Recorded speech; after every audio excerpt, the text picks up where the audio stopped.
The situation in Eastern Europe is turning grim each passing day.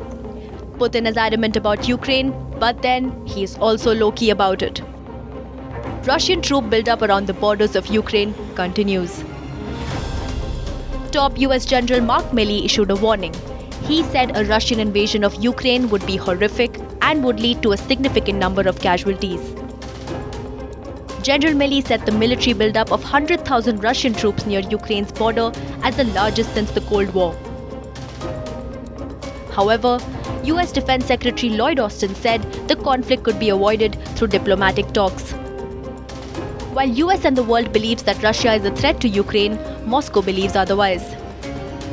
US has promised to help Ukraine in case of a war, but Russia believes that US support is a threat to Ukraine. US President Joe Biden's most senior military officer, General Milley, warned that the scale of Russia's forces near its border with Ukraine and Washington sees the buildup as a grave threat to Ukraine.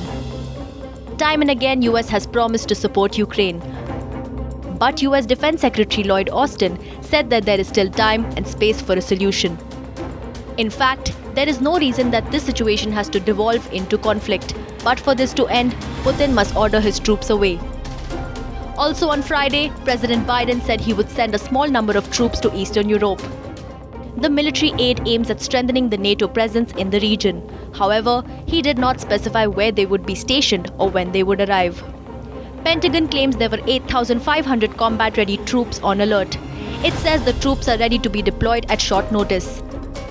Although Delhi has tried to maintain a distance from the Ukraine issue, the purchase of S-400 missile systems came under a scanner. This time in the context of the US-Russia tension over Ukraine.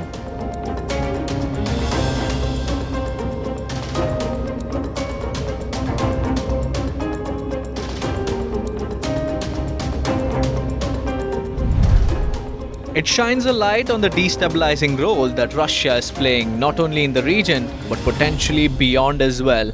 Whether it is India or other countries, we continue to advise countries to avoid major new transactions for Russian weapon systems.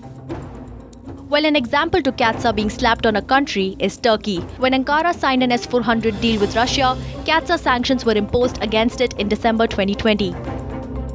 India will be hoping the crisis is solved through diplomatic means, as any conflict will have severe repercussions on other countries.